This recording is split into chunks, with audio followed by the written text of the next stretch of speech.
I'm showing you every new feature on FIFA 23 so you can make a decision on whether you want to buy the game or not. I'll be showing you all the new features in career mode, pro clubs, Volta, and Ultimate Team. This video is not sponsored by EA. I'm going to give my complete honest opinion, and then you can make a decision at the end of the video whether you're going to buy it. So let's go. We are beginning this video looking at pro clubs and Volta, and I'm not gonna lie, I am actually very disappointed in what's gone on with pro clubs, and a lot of other people are as well. So we do have seasonal progression, new customization, new drop-ins, perks, and skill games. One thing we don't have is cross-play on pro clubs. So let's say you have an Xbox and your friend has a PlayStation. You unfortunately are not gonna be able to play pro clubs with each other again. Let's talk about the new features though, see how good these are. So we have seasonal progression, a new way to progress your pro within pro clubs. Definitely a step in the right direction here. When you're playing pro clubs games and leveling up your pro, you're going to be able to use some of that experience to buy items within Volta and pro clubs all in one. So what EA have done basically this year are kind of merging pro clubs and Volta together. Cool here, you'll be able to unlock tattoos that again can go on both of your characters in pro clubs in Volta. I actually do like this feature. So drop-ins are new. It's now easier than ever to invite people to pro clubs in drop-ins and then also play these pro clubs drop-in matches. So the half lengths in pro clubs drop-ins have been changed to 4 minutes. There's a new golden goal feature instead of extra time and penalties. Not gonna lie, I don't play much pro clubs drop-in. If you guys do, these are the new features. Okay, so perks in progression. You're now gonna start as soon as you load into pro clubs with way more perks that you don't actually have to unlock. And there's 4 brand new perks this year in the game. The experience it takes to level up your pro has gotten longer, so pro clubs is going to be more of a grind this year, which I think is a W. Other than that, one of the biggest new features too is just gameplay. I will say looks really good this year. Very excited about that, and obviously pro clubs is all gameplay. Kind of a cool new feature here, skill games. You'll be able to access, you know, if you're waiting for one of your friends to get on and join and ready up, you can play skill games in the meantime to practice, increase your pro as well. Also, I talked about pro clubs merging with Volta. Yeah, everything that you do in Volta and pro clubs, I shouldn't say everything. A lot of what you do translates back and forth. And then yes, this is the shared progression. Like I mentioned, they're just combining. So you play both modes, you unlock things for both modes, except for like the clothes and stuff. That stuff will be exclusive to Volta. But as I mentioned, tattoos and stuff will go both ways. All right, that's everything new in pro clubs. Unfortunately, not a lot. Sorry, EA. I am going to give what you did to pro clubs a 4 out of 10, and that might even be high. I think they're moving in the right direction, but we need crossplay. I just don't see a lot new going on in pro clubs this year. Up next, career mode. Let's talk all the new features in my favorite game mode. So they've done a decent amount this year. You can see all these cool cutscenes being added. Career mode, I'm not gonna lie, it's okay.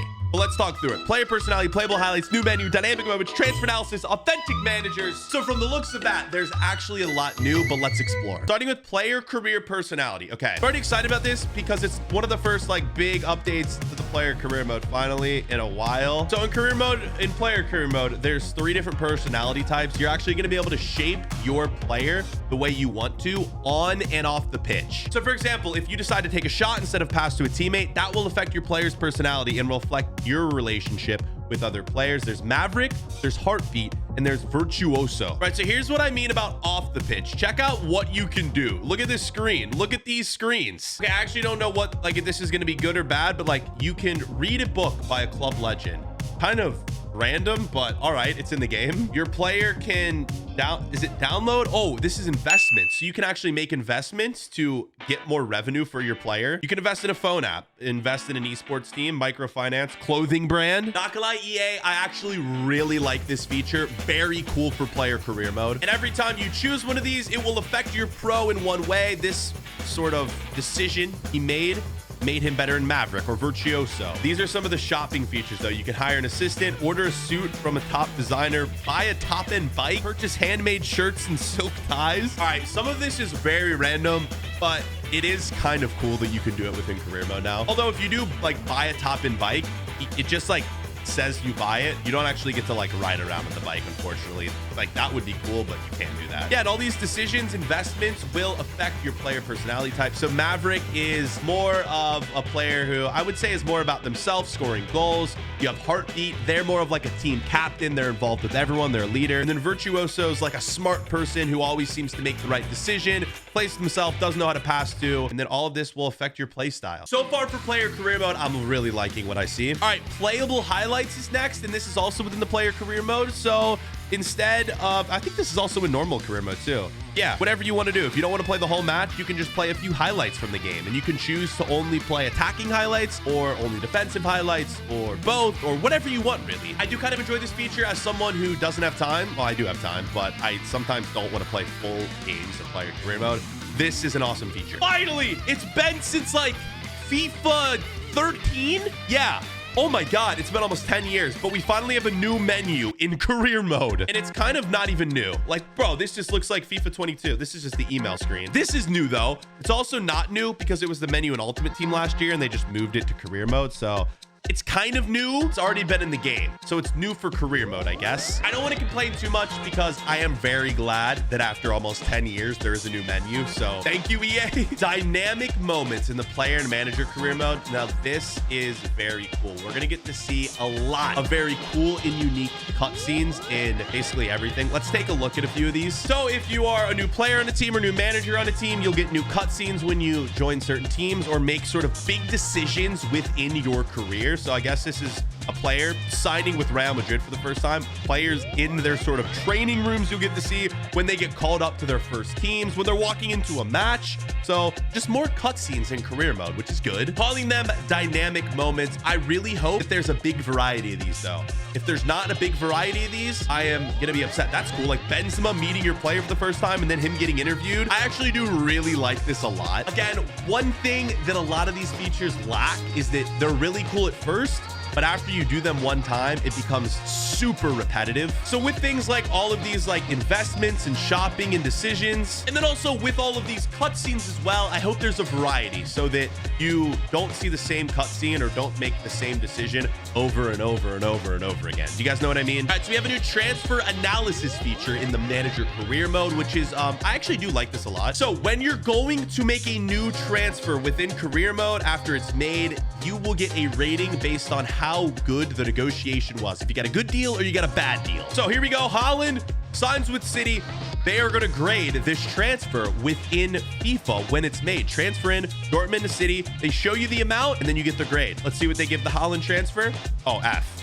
No, B. So that's pretty good. I think B, C, and above is pretty good. Right, we also have new AI tactics in the player manager career mode. This is just gonna make gameplay a lot better. And then one of my favorite features, authentic managers. You will get to use real life managers. Pretty much any of them within FIFA, you will get to use. So if you want, you can take a Pep Guardiola and put him on the worst team in FIFA, or put him on any team that you want, really, or you're create a club. It's gonna be honestly a really cool feature. Okay, I do feel like I want so much more in career mode, but just based off the changes this year, I am going to give career mode a 7.5. If you guys like career mode, I do think it's probably going to be worth to buy this year.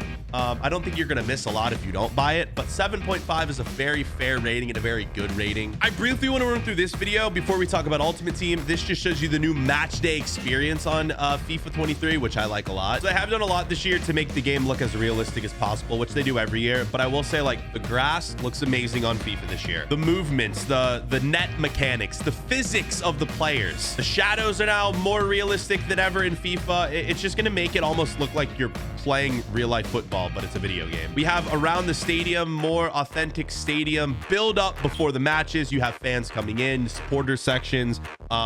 Again, just something's going to be very cool to just add a nice touch to the game. Let's see. We have female officials. I'm surprised that's just been in for the first time. I feel like that's been in for a while now. Maybe not. Updated crowds, which is always good to make things more realistic. Camera refresh. I don't exactly know what that means, but I'm guessing just new camera angles and just new ways to see the game, which is always good. Again, new celebrations. Wait, we have the gritty. We should have Pulisic grittying somewhere in here. They added the gritty. I know that. Flip celebration for Kerr. That's a good one. Eye of the Tiger for Pulisic. Let's go. Gamer for Jota. It's like him sitting down playing PlayStation or Xbox.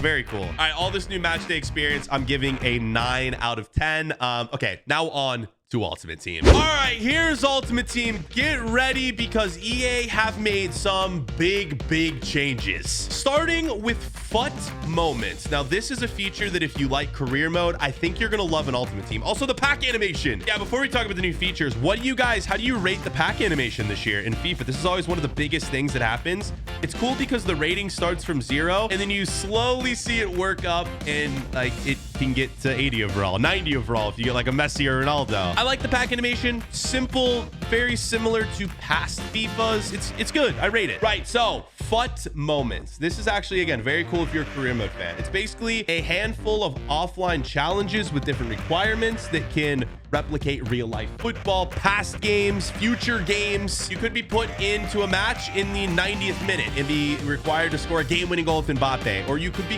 put into a game to score the game-winning free kick. Select the FUT moment that you want to do, and you'll see all the challenges to complete in the top right-hand corner right here. So here's an example of one FUT moment that involves Mbappe, him training back with Monaco. This is one where, like, I guess you get to play through like Mbappe's career and challenges. Yeah, you'd have to complete 3 passes, get an assist with Mbappe, and the challenges will slowly get harder and harder as you go along. As you complete these challenges, though, these FUT moments, you'll be given these new star currencies where you can unlock things such as packs, players. I don't know if they've stated it, but yes, yeah, this is what you could unlock if you complete the progress of these FUT moments. So it looks like at the start of FIFA, they're gonna have a bunch, and then throughout the year, there'll be new FUT moments that come along. I think EA are gonna be able to like duplicate FUT moments that have happened in real life. So like they could have one where you replay the Euro final between like England and Italy and redo that penalty shootout. You could replay Roberto Carlos's free kick and have to score that. As a career mode fan, I actually really like this feature in FUT. I think it's going to be a lot of fun to play. All right, new Ultimate Team chemistry. This is actually weird. Like, this is crazy. No more chemistry lines. We're used to seeing red links, green links, yellow links. That is all gone. The way you build your team's completely different. Your striker could link to your right back. Your goalkeeper could link to your central midfielder. It's all different this year. So you'll be able to build more unique teams. So look at this. This is FIFA 22 with all the lines, and this is what FIFA 23 looks like. It does look a lot more clean, but I am gonna miss the links. So before, players would get punished for getting red chemistry links. Now no players get punished at all, but if you link more players from leagues, nations, clubs, they will get better chemistry, which makes them grow in overall in some of their ratings. I hope that makes sense. It's sort of hard to explain. It is a bit confusing. Like, this is the new chemistry, the little stars right there. So that's 1, 2, and then obviously you'd want your player to be on, I don't even know what we're calling them, stars, squares, I don't even know. Already a little confusing, but again, it's a completely new system that we're gonna have to learn. I actually think it's gonna be very good for the game. Trying my best to be positive on some of these things. I do think I could be wrong. Maybe this is going to be bad. I don't know. This is also very cool. New this year, players in Ultimate Team have alternate positions. So players like Son, you could convert to a left wing or a center forward. And someone like a Joao Cancelo right here, you can convert to right back or left back because he can technically play on both sides of the pitch, which is something that's never been done before. A right back has never been able to play at left back. So check this out. They're just converting Cancelo to the other side of the field because